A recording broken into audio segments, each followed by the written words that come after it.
Interessante que, mais recentemente,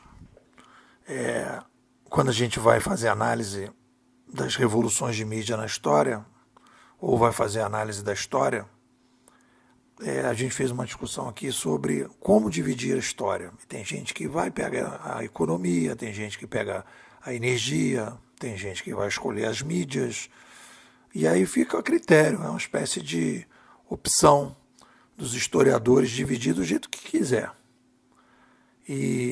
Mas um futurista de excelência, ele não vai fazer análise da história para olhar para a história, para organizar a história, para que as pessoas possam entender o que aconteceu. Isso não interessa para o futurista. O futurista vai para a história atrás, ele é um caçador de padrões. Vou repetir. O futurista é um caçador de padrões históricos. O futurista traz para o seu laboratório os padrões e vai desenvolver o que a gente chama de motor da história. Se você tiver um futurista, um profissional de futurismo na sua frente, você tem que perguntar para ele qual é o motor da história que você desenvolveu. Qual é o motor da história que você está utilizando. Nós, na Bimodais, desenvolvemos, porque é uma escola de futurismo, precisa ter um motor da história. Porque com o motor da história, eu trabalho com os padrões e faço projeções do que vai rolar, do que vai acontecer amanhã. Porque se eu digo para você, se você beber uma água que está contaminada, você provavelmente vai pegar verme. Isso é um padrão. Não tem como fugir disso. Se for submetido a um longo período de frio sem o agasalho necessário, provavelmente você vai ter uma gripe ou uma pneumonia. Isso é um padrão. Então você procura padrões para poder fazer prognósticos e avançar para frente. Então a gente desenvolveu esse motor da história. Nesse artigo eu estou aplicando o motor da história na ciência social derivada, que é a economia. E aí a gente vai, a partir daí, começar a ter coisas muito diferentes do que a gente está vendo. O que a gente percebeu? Que a história, antes de qualquer coisa, ela é dividida em eras civilizacionais a partir das mídias. E dentro das eras civilizacionais, a espécie humana opera com as tecnopossibilidades midiáticas de cada era. Então,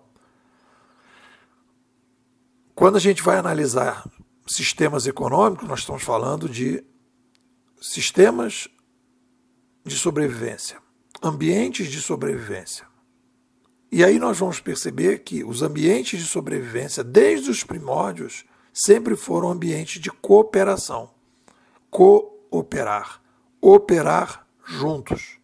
Não existe a possibilidade do sapiens sobreviver se não operar juntos. Você pode dizer que algumas pessoas são ermitões, vão para o meio do mato e aquela pessoa não coopera com ninguém. Mas, de alguma forma, ele levou alguma tecnologia para lá que foi fruto de algum tipo de cooperação. Então, quando a gente vai ouvir falar de capitalismo, socialismo, comunismo, feudalismo, mercantilismo, o que nós estamos falando são diferentes tipos de cooperativismos que foram marcados pelas tecnopossibilidades midiáticas.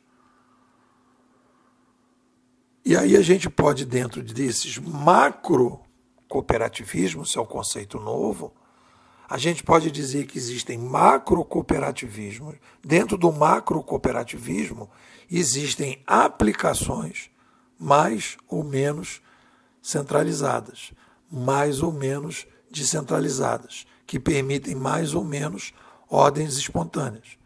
Por que isso é importante? Porque quando a gente vai analisar o futuro, nós temos que entender que nós estamos criando hoje um novo macro cooperativismo e que vão ter nesse novo macro cooperativismo aplicações mais ou menos centralizadas, mais ou menos descentralizadas. Porém, Não é mais o mesmo macro cooperativismo. A gente já está trabalhando, quando a gente está falando de Bitcoin, por exemplo, quando está falando de moeda distribuída, nós não estamos mais falando do mesmo macro cooperativismo. Vai haver algumas semelhanças, mas vai começar a haver cada vez mais uma distinção desse processo. Obviamente que existe um epicentro, né? Isso que é interessante, as energias são trocadas, as energias são representadas por moedas de trocas. E é justamente uma nova moeda de troca que surge, que é o Bitcoin, que todas as criptomoedas, que é o epicentro das mudanças que a gente começa a fazer. Algo muito mais de baixo para cima, muito mais distribuído do que é hoje. Então, quando a gente usa a palavra capitalismo, né, ou comunismo, a gente, na verdade, está falando de ambientes mais centralizados e menos descentralizados dentro de um macro cooperativismo. Então, sempre haverá na sociedade humana aplicações mais centralizadas e menos descentralizadas. O que varia do ponto de vista da macro-história, aplicando o motor da história bimodal, é o tipo de macro cooperativismo que a gente trabalha. Um macro cooperativismo que usa as tecnopossibilidades oral e escrita, que foi o que a gente estava vivendo, e as tecnopossibilidades digitais. Então, nós estamos aplicando o motor da história bimodal para a economia, fazendo determinadas projeções, né? Fazendo uma aplicação setorial do motor da história bimodal. É um pouco por aí. O que vocês dizem? Bom, falar da Bimodais, nós somos a melhor escola de futurismo do Brasil, talvez a única que realmente está procurando desenvolver filosofias, teorias e metodologias consistentes para lidar com o digital. Ah, mas os outros não têm escolas de futurismo também, né? Pô, tem. Mas as pessoas estão trabalhando num futurismo convencional. Nós estamos trabalhando aqui num futurismo super extraordinário para lidar com uma mudança que a gente chama DREDS. O que é uma mudança DREDS? Disruptiva, rápida, estrutural, desconhecida, social. Uma mudança DREDS exige um futurismo super extraordinário. E o futurismo super extraordinário exige uma imersão, um aprofundamento, um acompanhamento, um trabalho consistente para que as pessoas possam compreender todas as grandes mudanças de paradigmas, de valores e de hábitos que a nova civilização vai exigir.